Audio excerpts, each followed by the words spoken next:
Work in progress. That is not in the script. Please remember to mute yourself and submit any questions or comments via chat or unmute, and let's hear from you. Either way. We thank our greeter today, B4, who had Rotarians coming at her from many different angles because of the carpet cleaning rerouting. The prayer and pledge today will be given by Mary Alice Baylor.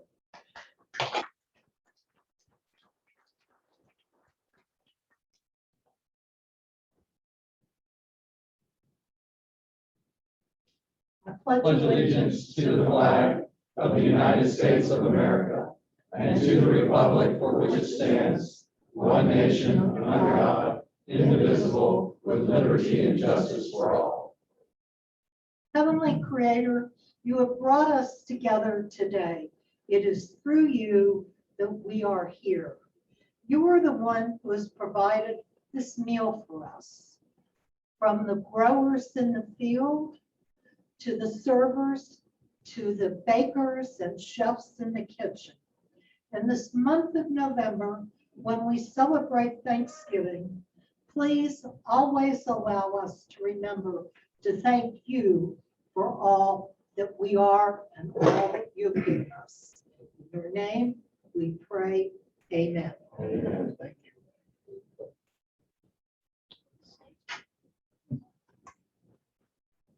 I cannot tell you how much planning it took to get the carpet cleaners here today at the same time as our meeting.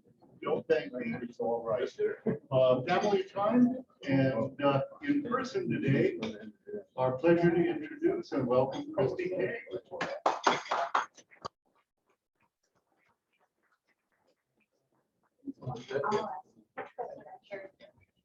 Okay, let's start with the birthdays. Bruce Mattern celebrated his birthday on November 1st. Cal Peters will celebrate his birthday on November 5th. And past President David Bissell will celebrate his birthday on November 7th. We have a few wedding anniversaries this week.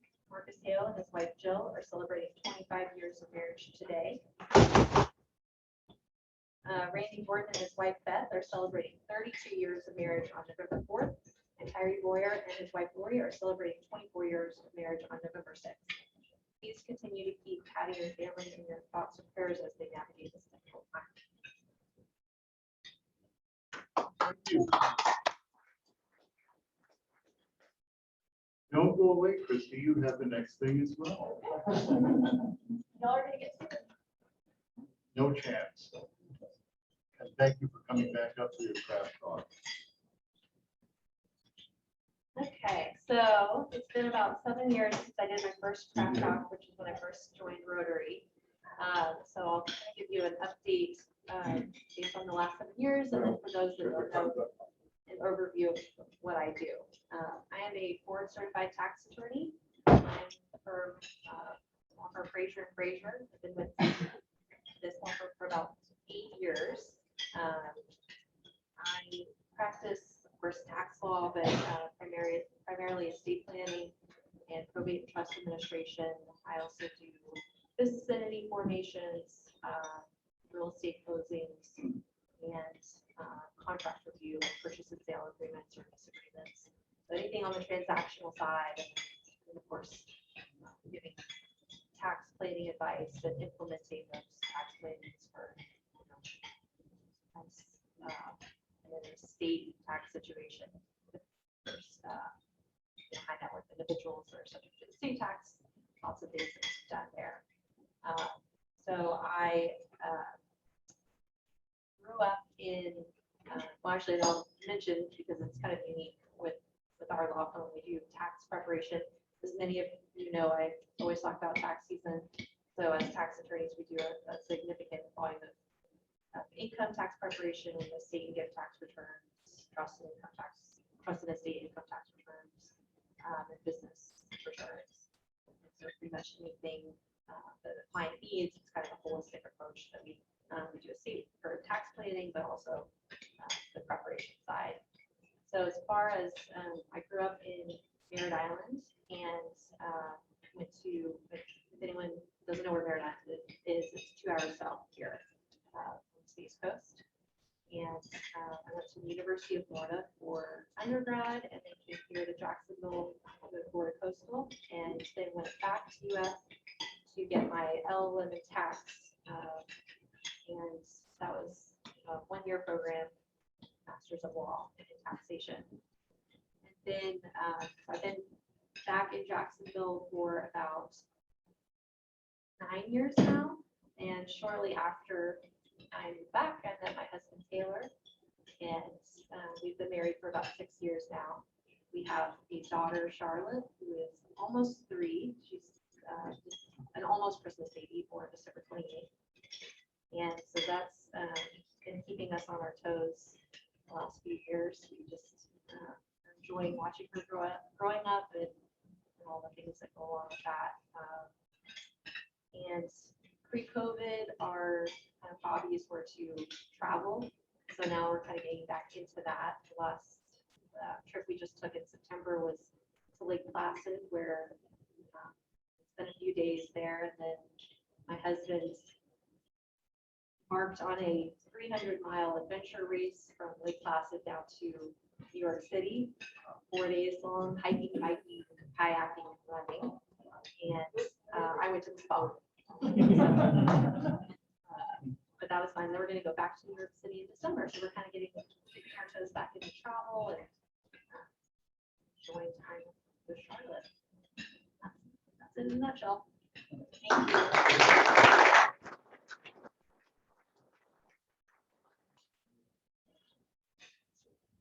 Oh, spa or triathlon? Our announcements today are these. First of all, I think that everyone has been notified of the news about Patty Chapman, that her husband passed away last Friday afternoon. And what I'm being told is that if you would like to reach out to Patty with a note or a card, please do so. She really appreciates them. And the correct address to send them to would be the Rotary address on our website. I don't think we have a membership moment today, but we have guests with us, which is even better. We'll do that in a minute. Is there an oratory contest update? No, I don't have an oratory, but I would take the moment to tell us about the Northwest Jacksonville Club project. I can think of no better time than right now. Okay. Thank you. Shall I do it here or there? No, please come up.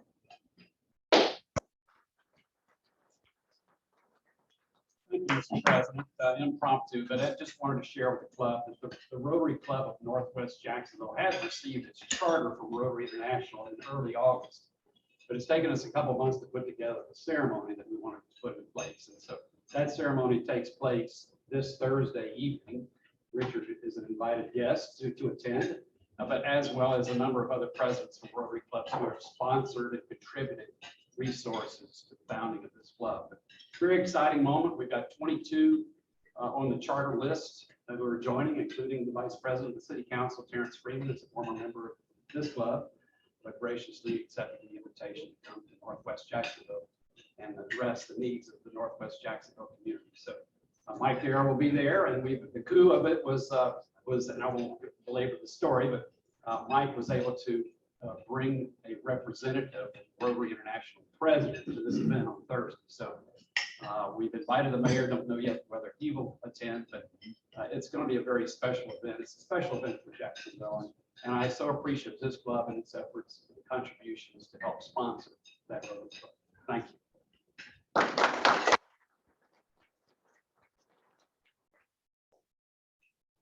Mike Guerra, I hate to interrupt. Have you any words for us on the gingerbread project? Yes, gingerbread project on the 17th. That is what? That's a Thursday. Is that a Thursday? No, Wednesday. It's a Wednesday. Sorry, I'm not in front of the camera here for the folks in Homeland. So that's a Wednesday, 7:30 is when we'll start. And if we get a, that's AM. Yes. Yes. That's yes. Before retired people, former retired people get up in the morning. But we do need some hands, because the more hands we have, It's not highly technical. If you've got a screw gun, it sometimes helps to bring that, but other than that, we just need hands. And we will have lots of donuts, so we need your mouth along with the coffee. So how many people would be able to help us? And Richard, if you could look on here, we got 1, 2, 3, Michelle, we got Tamara and Richard. Okay, and we got any over there? One. Okay. It's, Okay. yeah. So I will do my best. I will be sending out information to everybody. The more we get, the faster we get done. We broke under 2 hours last time. So if anybody, Michelle, at your table, if you kind of ask people and camera, kind of ask, it's a great way, and also a great way for new folks to get involved and to get to know other folks, because there's plenty of chance to talk and work together. Okay? All right. Well, thank you. Thank you. The secret to this event is that Mike has it perfectly organized, and all you have to do is show up, grab a donut and a screwdriver, and you're in business. John Cumbo, you have a workforce house service projects today.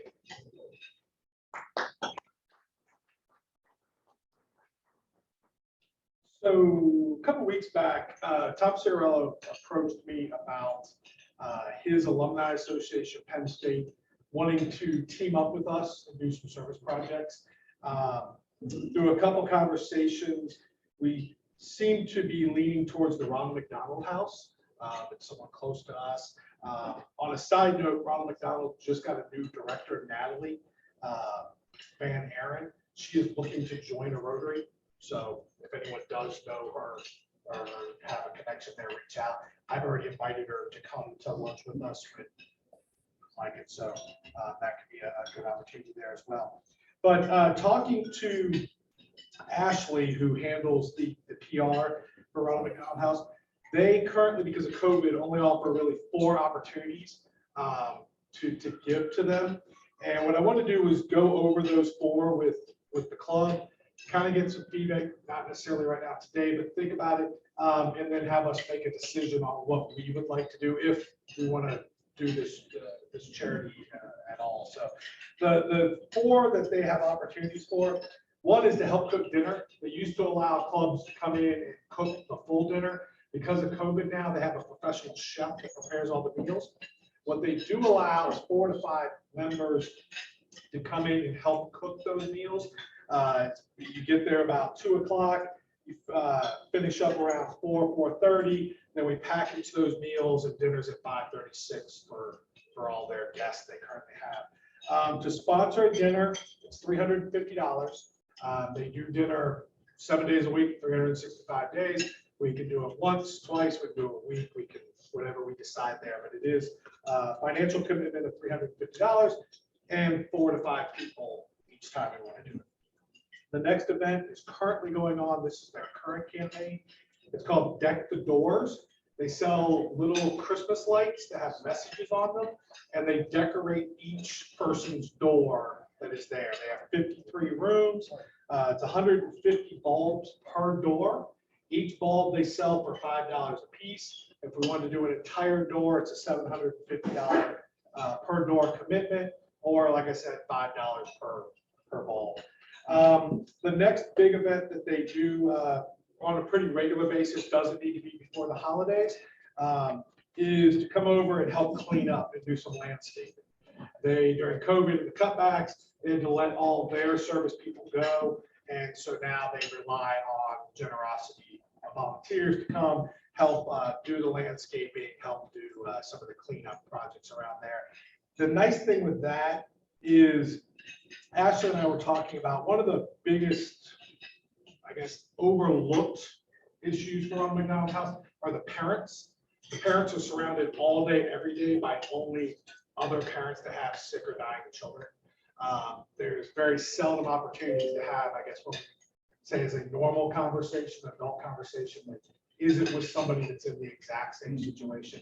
And a couple parents have expressed to her that, wow, we really miss seeing kids that aren't with a brain tumor or parents that aren't under all of this stress.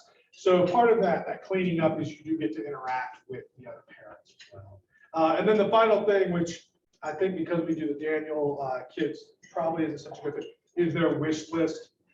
And it's buying gifts and things like that, but that is their fourth opportunity. So think about it.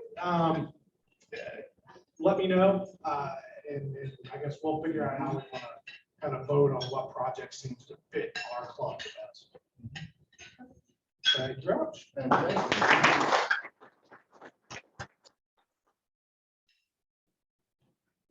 Now, our 50-50 drawing of the week. Welcome, Lori. Fourth drawing, we haven't had a winner yet for 50-50. I'll draw a number. Whoever wins, you have to draw the ace of spades and you get half the deck.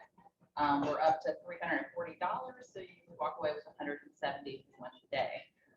We're raising money for our district grant with Daniel Kids. We're buying some therapy equipment for their new innovation that they're doing at Daniel's Kids to offer new services to children with mental issues.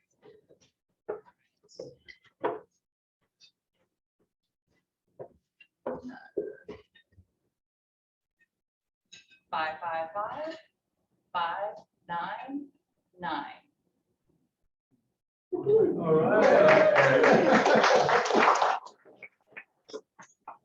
right.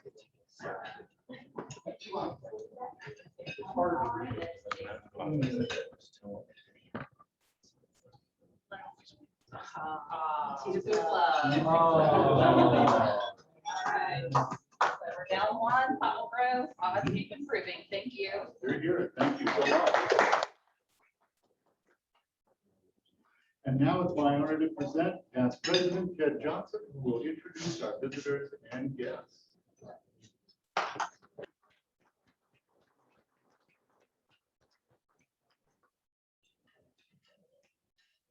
It's a bad time ago, I'm not going through.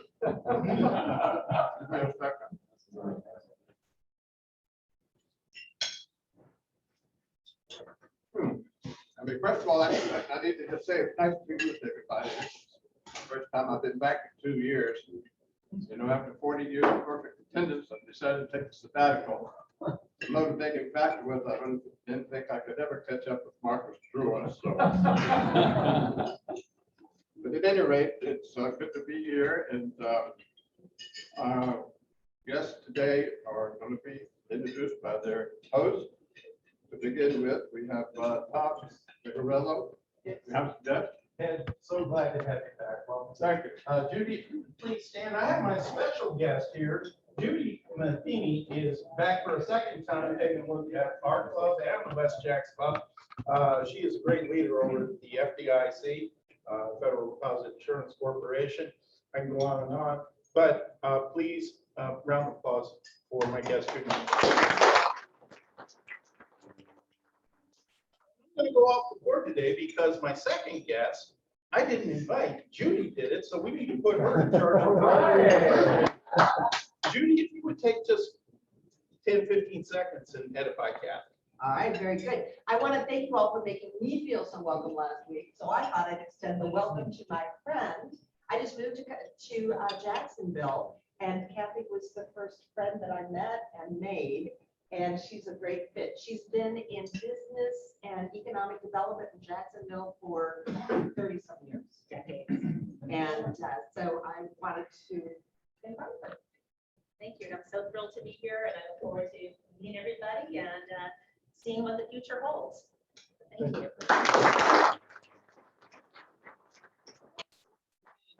Yes. My husband Taylor is a Baker Street term with my husband.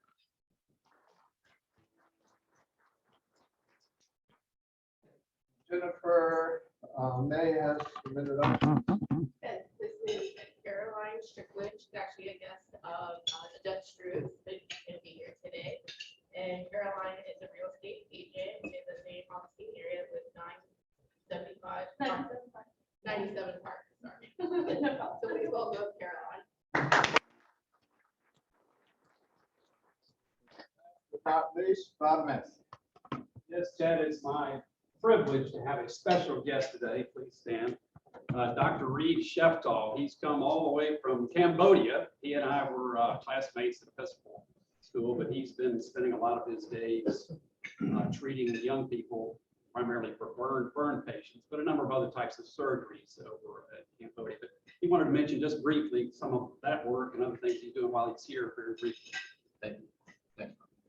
I started a charity 21 years ago called Operation Kids, and I performed 1,500 free surgeries during that time, during the 21 years, and financed it on my own from profits from the cosmetic surgery that I also do. And I just wanted to say that on Saturday, I'm doing a presentation at Ponte Vedra High School auditorium about life in a third world country and Operation Kids and all that sort of stuff. If anybody's interested in coming, just talk to me after. Thank you.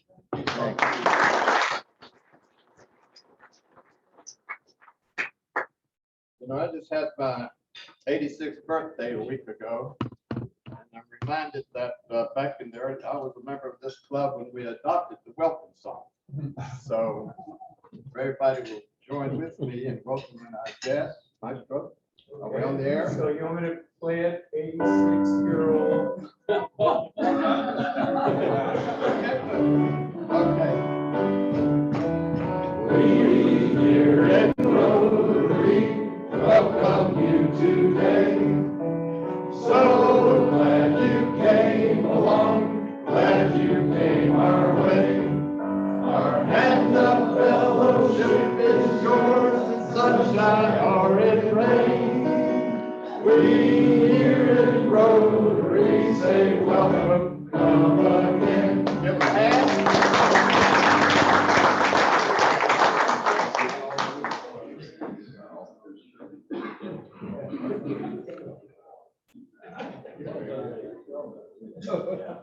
And now I give you Mark Perello, who will introduce our guest speaker for the day.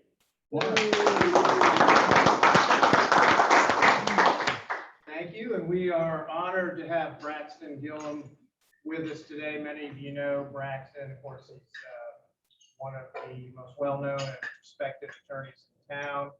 He's here on behalf of the Downtown Investment Authority, which he will talk about. We're happy to have him talk about that. Braxton is a graduate of the University of North Carolina and FSU Law School, so he's a good ACC guy. He's been very active in our community. I won't bore you with many of the details, but he's a past chairman of the Jacksonville Ethics Commission. He's a former president of the Jacksonville Bar. And again, we are honored to have him, and we'll turn it over to him to talk about the good things that are happening downtown. One of the reasons I think we're having him here is we had somebody a few weeks ago who was not quite so bullish on the future of downtown. So it's almost kind of a counterpoint, and we're happy to have you. Braxton, thank you.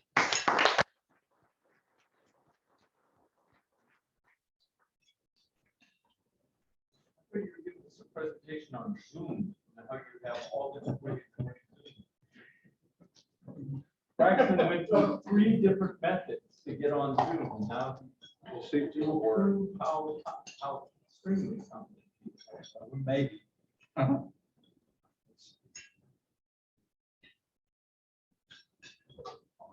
First try.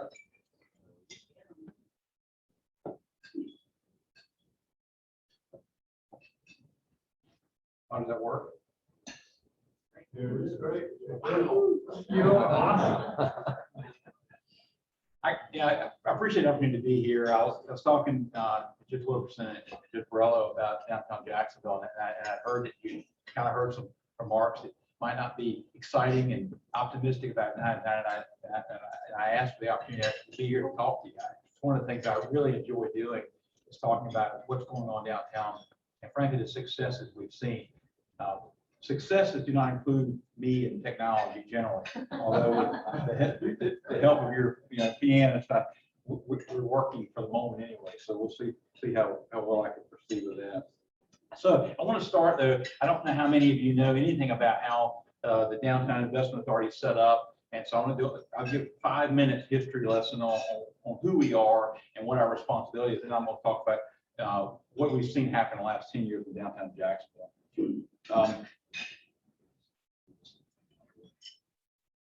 So for those of you, I've been in Jacksonville about 26 years, probably many of you have been here a lot longer than that.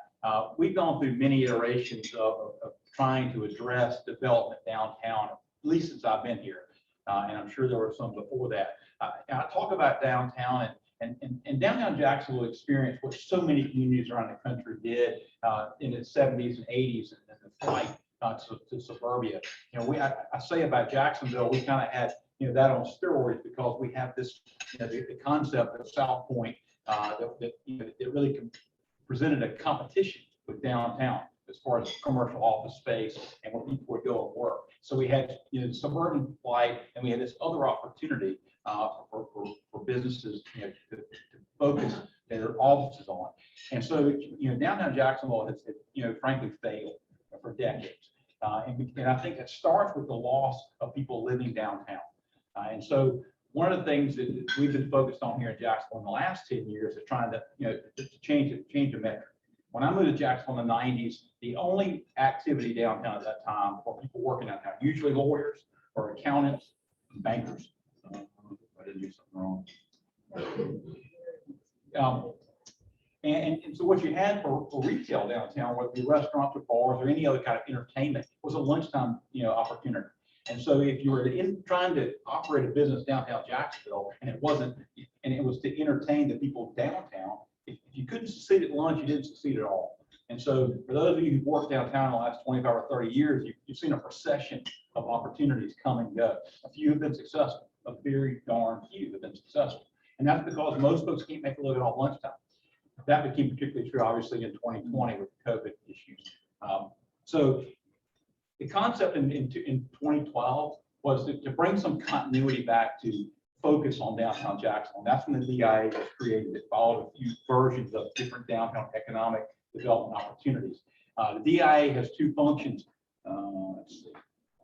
We provide two roles, and we actually have two meetings every time we meet. Our focus for the city of Jacksonville is job creation, business recruitment, and we also have public parking responsibility downtown.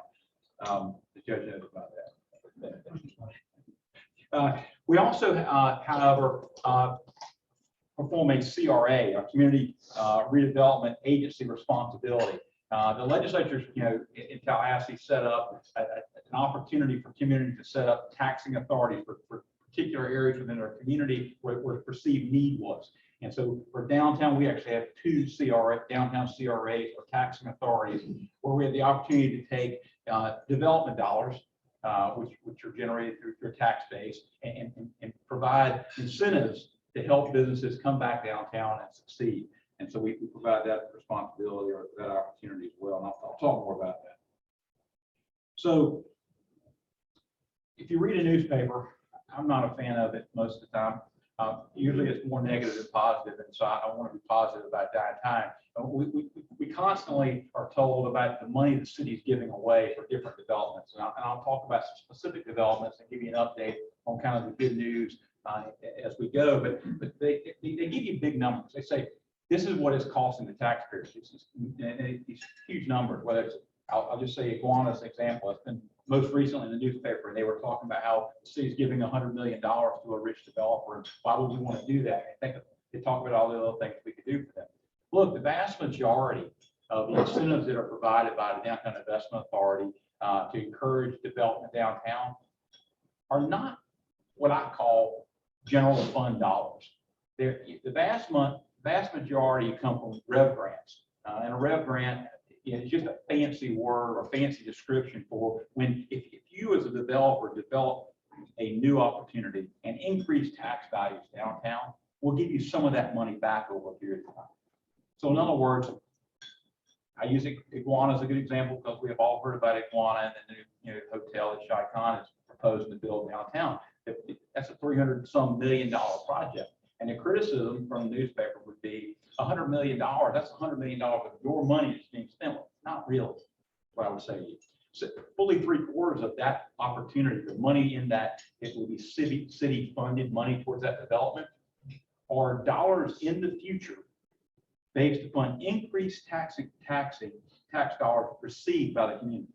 There's a 20-year rev grant or opportunity where the developer would get money back on the increased tax base created by their developer. Fully 3/4 of that $100 million benefit is nothing more than giving a portion of the tax dollar back to the developer. It's actually a tax positive reaction to the community. We're actually earning more income. The community is getting more revenue, tax revenue, because of the development than what's being given. I'll talk more about, again, specifics when we talk about different opportunities. So there are other, so why do we offer any kind of a benefit or incentive to developer? There are other reasons why, other than increasing the tax base, but that's one I tend to trumpet the most. We're really trying to turn downtown around and make it a tax generation base instead of an expense to the community. But we also are trying, and you may disagree, and I may disagree about some of the things we want to incentivize. One of them is historic preservation.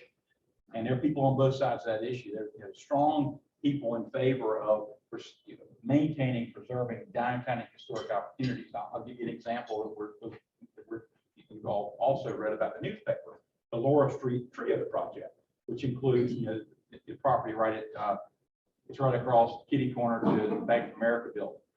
The Marble Bank building and the high rise, which I believe was the first high rise in the state of Florida, which had been vacant as long as I lived in Jacksonville.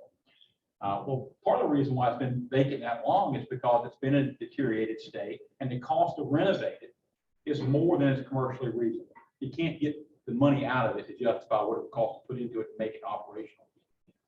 And I'll say to you why, whereas we could have an honest and open debate about whether historic preservation is something the community should back or not. I would say to you, from a business standpoint, if you're going to tell a developer you can't tear a building down and build a new one, because we want to require you to preserve the historic nature of the current building, I think the community's got an obligation to assist that developer and bring it back up to speed, because otherwise it's just never going to happen from an economic standpoint. And so that's an example where this community is committed for historic preservation reasons. We're going to put money back into that 3-building parcel, that block, in order to try to make it function again. Again, I will say to you, the vast majority of the money we're putting into that project, you read the newspaper, the vast majority continues to be what I call rev grant money, giving the developer taxes back that they pay that result in increased taxes received by the community over the next 15 years. But anyway, it's still a big number. The other issue that I think we probably all could agree on from a tax incentive basis standpoint for downtown, one of the greatest advantages, draws we have in this community is a river. And incentivizing and creating access for the community to get to that river and enjoy that river, come downtown, enjoy a restaurant on the river. That is a public purpose that we can justify spending tax dollars on to incentivize. Lastly, obviously, is activating parks, and we spend there's a lot of money spent on parks and opportunities for the public to interface there as well.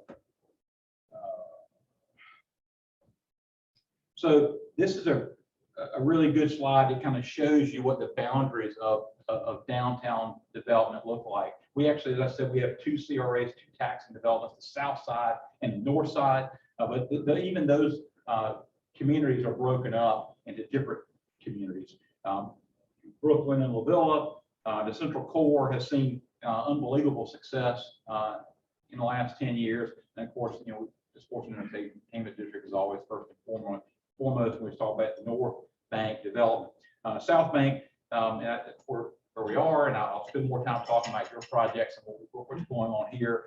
Is also seeing significant development and is in the middle of significant development right now, in part because of the work of the DIA. So I know that one of your prior speakers talked about the fact that downtown has no plan. Downtown has a fantastic plan, and it's updated every 5 years. We have a new plan, or updated plan based on what successes we've seen in the last 5 years and what we expect to see in the next 5 years. It's just being published now. Any of you interested in that kind of thing, I'm happy to provide copies of it to you. But we have a plan. It is not uncomplicated. And we've seen, and this is a great slide in the sense that it shows you how complicated, how much is going on, but it's a terrible slide from the standpoint of talking to a jury or talking to those of you here, because there's no way you can decipher what's going on. But I offer it to you just to show you how much is going on downtown as part of the ongoing efforts. What does the plan look like though? What is the focus of our plan in Jacksonville downtown right now? Is to bring warm bodies back for something other than a day of work. Living and working downtown is what every expert we've talked to, and money has been spent around looking at success around the country. And by the way, people around the country have had success. They've done a better job than Jacksonville has of redeveloping their downtown. We're behind, but I got to tell you, we're running hard. And it's through a function of studying what those communities have done, what they've done right. And again, that starts with bringing warm bodies back downtown through and that's primarily a residential density focus. If you build it, they will come. That's the old saying from the Tom Cruise movie. If you have residents downtown, what will follow that is retail. What will follow that is restaurants and backfill for your commercial office space. And of course, it's kind of things that make people want to come down for other reasons. So in 2008, from 2008 to 2013, we had 0 new residential downtown. We actually had a little movement in the right direction in the first part of the O's. We all experienced financial crisis in 7 and 8. And from that time, from 8 to 13, we had no new development. And that's where I say you were behind. If any of you traveled to Miami in 2010, 11, 12, I mean, there were more cranes in downtown Miami than the state of Florida has. They were coming from other states to do the development, but we could fund it all. We didn't have the infrastructure to do it for them. We had none of that. And so we were behind, we're racing, we're trying to catch up. What's happened in the last 8 years, however? So this is a good slide. It shows you at that time we had about 2,300 units of residential in the downtown market, resulting in translating about 3,800 individuals living downtown. We've been told from the beginning that what we need for kind of a cohesive downtown opportunity is a minimum of 10,000 resident base. I'll tell you, in my opinion, I mean, I guess what all the experts have told us, I think we're unusual. We are divided by a river and we have different sub-communities within downtown. I think we're probably a little bigger than that. I always say we need 12,000. We're fighting hard to get to 12,000. This is where we were in 2013. Here's where we are today. We've about doubled the number of units of residential downtown in that time. We're closing in on 7,000 people in the downtown market, almost double where we were. Here's what we have under construction. We've got under construction today at another 576 units. And once they're complete, we'll be at about that 7,800 range.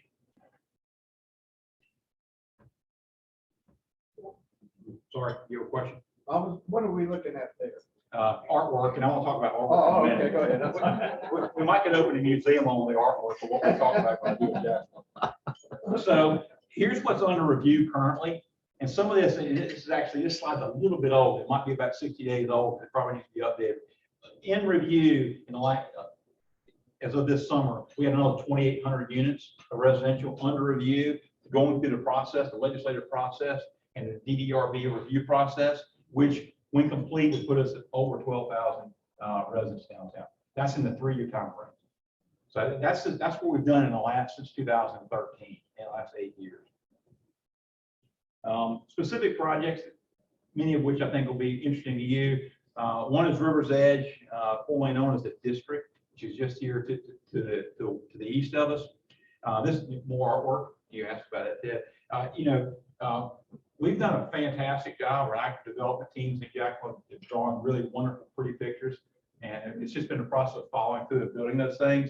This is an example of a project that I think has moved slower than I would like to see move, but it's now moving. This project includes 950 additional residential units. By the way, I told you we've got so many units that are currently in development. Only about a third of those units count. So when this gets built out, that's even more units than what I was just talking about. It includes a hotel, more office space and retail space, a new marina, and a couple of restaurants, and a big park. So where are we at? we finally broken ground. After we had a change in developer, we needed a little bit of help. This developer needed help, financing, and so that they've turned over. We've got a new developer involved. The city's now putting their investment in the ground, which is the river, expanding the river walk, building the bulkheads, starting the park improvements. The developer, the new developer who's on the site is now actually in the process of putting horizontal construction elements in. They've already sold all units for residential parcels. We will see vertical construction in 2022 based upon the horizontal construction that's ongoing now. And I will tell you there'll be people living on site in 2023. I will tell you the developer just told us this, and fingers crossed, this is what I would say, it's going to be an optimistic stand frame. They tell us that we're going to have 2 of the restaurants that are part of the retail open by the fourth quarter of 23 on that site. I hope so. I'm more confident on the residential because I know the residential developers are they're chewing the master developer up about getting the roads in because they're ready to start building. They've already got pre-sales. So we're going to have vertical construction on a residential piece next year on that, which is exciting. Is that the old district? That's the old district, yes, sir. But then River City Brewing Project. This one is particularly exciting to me because it's successful on many levels. River City was kind of tired. It wasn't doing well. So something needed to happen there. But that's not the most important part of that project for me. Is the fact we've actually been able to attract outside successful developers to come into Jacksonville and succeed here. The Related Group is an unbelievably successful developer. They're actually based in Miami. They do projects all over the place, and they came here excitedly to be a part of our community and are doing this project. This project's approved, is moving forward. It includes a new marina where the old River City Brewing was. It includes a ship store. It includes a restaurant. And so I'm really excited about that project. That's another 325 units that'll be open by. I think that's late 2023 as well for completion. Let's see what am I doing here.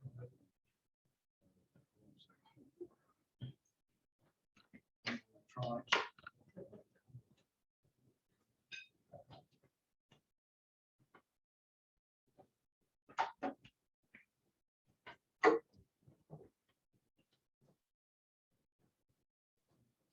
The Southerly is another South Side project. This one is really interesting. This is the one I probably would have, I was surprised it actually made it. If those of you who are familiar with the Costa Bridge are coming to the South Bank, just on the right-hand side, the new apartment complex that's been built. It's kind of popped like a daisy. That's the Southerly project. That's also an out-of-town developer. I think they're out of Dallas. Again, to me, that's really exciting. We've been kind of insular as a community for so long. We've not been inviting the third party. We need outside development. We need outside money to make downtown work in Jacksonville. This is another example of that. And that project, it was such a tiny piece of property. I would have never thought it would have worked. They pushed it through. They got the support of the community, and they are up and built. And this slide says, or one of my slides says expected completion March of 2023. That's wrong. The March of 2023 time frame was the deadline for them to complete in order to meet the requirements to get the rev grant. We agreed to provide them the tax incentive return of tax date. This project's going to be done, I think, in the spring of 2022. So it's really exciting. That's another 185 units and another, again, a success. The Shipyards project, it's not on this bank, but it's one everybody always asks me about. And it's somewhat related. Because one of the, well, let me talk about Iguana first, and I'll talk about the relation to South Bank. Iguana, you see the paper. This is a project that's got support both from the DIA, but also the City Council. It's moving forward. But one of the issues of moving forward on this project is the requirement that some of the land, we have a swap because we have some state park issues. We're going to move of state park from the area, the Metro Park, over adjacent to the shipyards. And I'll talk about that in a minute. But this is an exciting project, again, from a standpoint of bringing a 5-star hotel to downtown Jacksonville. And we're NFL City. We want to be proud of the community, and part of that is just being a destination people want to come to, and this is that's part of that process. This is kind of an update on that project, expectations of closing on the land swaps, 2022.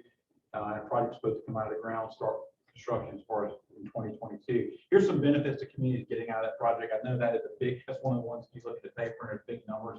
You know, we're getting another marina there. And part of the improvements to that marina, the ship store being paid for by the developer. Developers also donating $4 million over the next 20 years to the community to help maintain the park elements that are being built as part of this project. One of the things we've not done a great job of as a community, we build these parks, whether pocket parking parks or you know, full-scale parks. We build them and then we don't maintain them. And so they're really excited for the first year because then no one ever goes again. So the whole, I say this all the time, but the whole public-private partnership is such a critical thing for us to move forward and be successful. You've got to build something in a way that businesses are going to enjoy it and want to help you maintain it. Otherwise, you're left to the whims of an annual budget. It has to be passed by city council when there's innumerable political and other, you know, demands on that budget annual. So we got to have a continuity. And the way you get continuity is you've got businesses that are investing who want to succeed, and their success is tied to the success of things like your parks, your access points. They've got to work together. It's a symbiotic relationship, and we just not done a good job of that. This is an example in my mind of a good effort to try to work get the business community to help us fund on a continual basis these public opportunities like parks. So we're staring at an RFP to deal with some of the shipyard issues, which again is taking that large portion of that property and making it a park, connecting it with, you know, to the east, with what's going to be Iguana's new facilities, commercial office and restaurants and hotel, and then on the west with the Burton Plaza, and of course what we hope is a tear down and new construction on Burton too. Another part of this project though is Mosh, and that's kind of how it ties into the South Bank. Is, you know, there's a strong effort right now to move Mosh from its current location to a new facility on the North Bank. That's part of the negotiation and really extended part of the Iguana project. We're really excited about that opportunity. So is Mosh. They're working hard. They're raising money every day. I'll tell you, I think, you know, if you ask me, put me to the question, I think it's a 5-year goal, not a 2-year goal, because they got to finish raising their money, you know, to get that project off the ground. But we're excited about it. I think from a connectivity standpoint, and really trying to encourage folks to come downtown for something other than a football game. I mean, this is the opportunity. Mosh, this is some of the Mosh artwork that's out there. Downtown momentum. So this is a good slide, I think. Again, we could spend all day talking about this one slide. This just shows you the variety of projects that have, you know, recently been completed. That's a light blue project. These are recently completed projects in the last 24 months. The orange dots are projects that are currently under construction. And then we've got you know, some proposed projects. And so you know, the purple have actually been approved to move forward. This is a good slide. It shows you, in my mind, the successes we've had with development downtown and growth in tax base. The goal initially was to get to 1.8 billion in downtown tax value by 2025. We've already achieved that. We're at 1.9 as of 2021, and that's with a significant setback in 2020. The hotel business downtown took as big a whipping as anything did in 2020, and the properties downtown, the hotel properties downtown, tax assessments went down dramatically, millions of dollars worth of tax base for us. And even with that, we still went up, and we're still, you know, 4 years ahead of our goals. Another good slide, I think, from a demonstrative slide, it shows you what we've done. And since 2020, we've completed about 200 million in projects. We got 1.8 billion in current construction debt, under construction debt in downtown Jacksonville, North and South Bank. And so, again, from my standpoint, this is, you know, it shows the right trend in the right direction. So I know I'm probably in trouble. I'm probably in trouble because I'm going too long. I probably talked 2 days about the stuff. Mr. Harris? The residential units, do they rent pretty much as fast as they're built? They're rent before they build. Are they? So as fast as they can put them up? Yep. the projects that have come to us and asked for help have all been rented before they were completed. Can you put that slide up of the last good slide of the whole downtown area? Over there. This one? That one. Yes, sir. Go ahead, we'll come back to it. Braxton, I honestly, I read so much about so many different projects on the North Bank that I cannot keep track of what's what. So here's what I mean. So I read about Ford on Bay, which I think is the old city hall and the old courthouse. And then I see that thing that Atkins, the $2 billion thing. And then I know Iguana has thrown out plans for the area west of where the Four Seasons is going to be. How do I put all that together? So let me tell you where we are on those projects, so maybe it helps make sense to it. Fort on Bay is being put back out. We had a developer who came back to us and asked for some more incentives after we had approved them moving forward with the 2-block parcel as you described it. We took the opportunity to say, no, thank you, we'll start over again because the market has changed that much. Frankly, the market's changed in the last 90 days in an amazing fashion. Some transactions have occurred. What we're seeing, I think I said to somebody before we get started, residential rental rates downtown have doubled in the last 9 months. I mean, that's and the result of that is the people who are developers who want to get into downtown Jacksonville. I mean, it's we're a smorgasbord. I mean, and we're getting phone calls instead of making phone calls now, which is really exciting.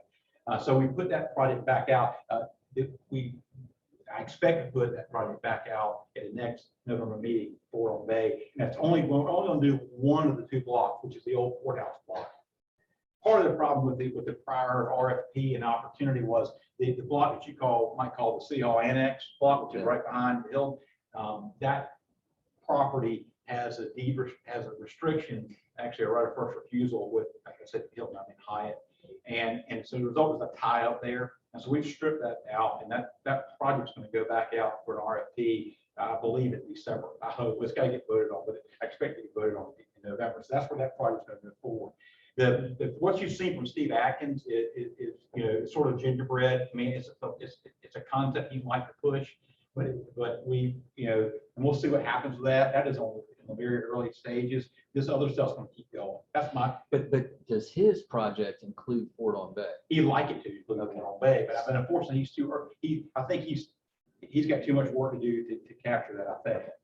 So what's out there right now for the shipyards? So shipyards, here's what I see going on shipyards. Again, the first thing we're doing is we're having to move Metro Park, and there's a portion of Metro Park that's state restricted because we did a deal with the state years ago. It had the park. We're going to have replacement park space to move forward what is the Iguana development plan. And so we're in the process. We've been talking to the state. I believe we've got, we don't have final approvals. We've got conversational approval that's in progress to move that park space onto a part of what is the shipyard. Right. And that's where the MOSH negotiations are involved as well. MOSH wants certain square footage and certain opportunities. They don't qualify as a park. They are a civic opportunity, and they're great for the community, but they have charged a fee. And so you can't charge a fee on the state park program. So we're in the midst of trying to figure out how the pieces are going to fit. That's actively being negotiated and dealt with on all levels, with MOSH, with the state, with Iguana. And that's all happening. We expect to see that happen in the next 90 to 120 days. Okay. I think I got it. Between 31 and 33, is that city-owned property? So that's the shipyard's property, That is the and shipyard. most of it is. So you've also got between there, you've got Peninsula, not Peninsula, you've got Berkman and Berkman 2 in there. Yeah. Berkman 2 is supposed to come down in like 2 weeks. We're all kind of got our fingers crossed. But yes, the rest of that Okay, is. well, my question, has there ever been any thought about filling in, extending out where, it looks like you've got a marina in there, filling that in and creating green space? So there are so many ideas. I probably can't, even. But you wouldn't have to build on top of it, but so The city actually owns part of that ground, so you're right. I mean, some of that could be done. That is not, the plans I've seen have been a little more in line, again, to a much smaller scale to what you see in Clearwater, St. Pete Road. I mean, we're talking about, piers with park and restaurants and kind of a a destination kind of park opportunity. And again, when you tie that with the Mosh opportunity and with what's going on with, Intuition and the Doro fixture, redevelopment, and of course, Iguana's opportunity, it really can, it's, the synergy there is fantastic. And I know Iguana is really excited about it too. Again, it helps us to have developers excited about our public access opportunities. That's how we make them successful. Well, that one, I'm sorry. Go ahead. 35, 40 years ago, when I served on the predecessor organization, the Downtown Development Authority, there were developers that told us their financing didn't work if the automated Skyway Express were not extended all the way to what was then the Gator Roll. Are there any further discussions of extending the ASC? So that's a JTA issue, not a DIA issue. I can only tell you what Okay. But I can only tell you what I've heard. I'll tell you what I know about that. I know that there's an effort to reconfigure that system and make it work better. Part of that is with electric, vehicles and not just, something that's less antiquated and more functional. I know there's discussion about extending it as well, but the other thing we're seeing downtown, which I think may be more, is a JTA, from a JTA perspective, that I think may be more effective. We're going to see some dedicated lanes downtown for these electric autonomous JTA vehicles for moving people, but moving around. It may be frankly more cheaper and more efficient than extending Skyway, but you got to ask your JTA friends for more than that. What you're going to see from us, and I didn't talk about this a lot, the other thing we're working on is changing infrastructure downtown. You're going to see a lot more one-way, getting rid of one-way and having two-way streets. We're in the process of converting two more of those streets that are currently one-way into two-way. And I think it's going to change this concept of, let's get into Jacksonville downtown as fast as we can and get out as fast as we can. The superhighway system in and out of downtown and changing it more into a community. And that's actively ongoing. The two-way of Water Street was a wonderful thing. I'm probably going to get the hook. One more question. Yeah, it's a little bit of a, I guess, a good segue, Mary Ellis, into this. Everything that you have up there, that's really exciting and wonderful, but right now, as everybody knows, downtown parking can be a little bit of a problem depending on where you're going and what you want to do. Are there big parking garages or something planned? So parking is the least favorite part of the job for me, DIA, but we were saddled with it.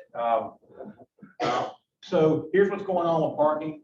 We are, there's significant, we spent some money trying to have, people outside of Jacksonville come in and assess the problem we have here.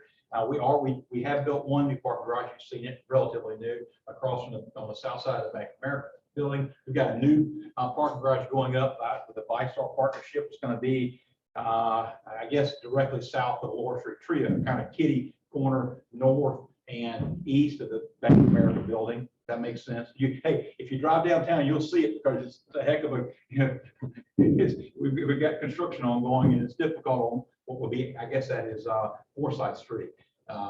And so that's a new parking garage that's going in. There's a new parking garage, which is part of Lower Street Trio. And so yes, there are more garages and less flat parking lots are a disaster. They're unsightly. They don't provide the opportunity for adequate parking, and we're trying to get away from that. But it is a struggle. It's a struggle. Somebody we both know had a concept of having some underground parking. So I'll tell you, I know you want me to yell stand. So I got to respond to that. So one of the projects we're currently, we just currently approved, which is, if you excuse the way my mind thinks, it's due north of what is the state attorney's office, the old federal court building, just due north. That's the CMB. You might call it the CMB Bank building. That building is right next to the Ambassador Hotel, which is on that same block. We just approved a project that's going to have a parking garage there with some more residential and retail on that old CMB building. And part of that project is the city acquiring. We actually acquired some of the developers' parking spaces in that new garage because we need it for JFRD. And we talked about paying them to actually go down.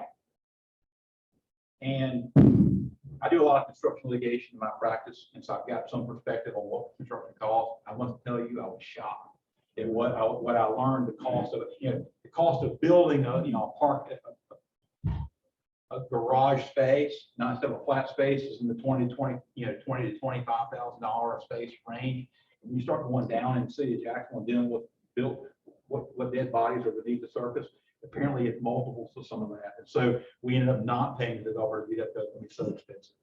It's really expensive. I'm sorry.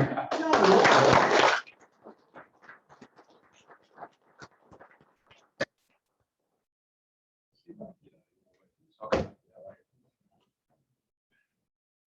We are so appreciative of your being with us today. We could talk with you all afternoon, obviously. Absolutely. And I would like to let you know that as a thank you for being with us today, we are donating something to the Rotary Foundation to affect the eradication of polio.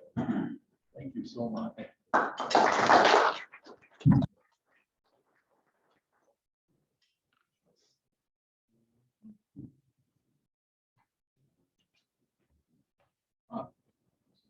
Next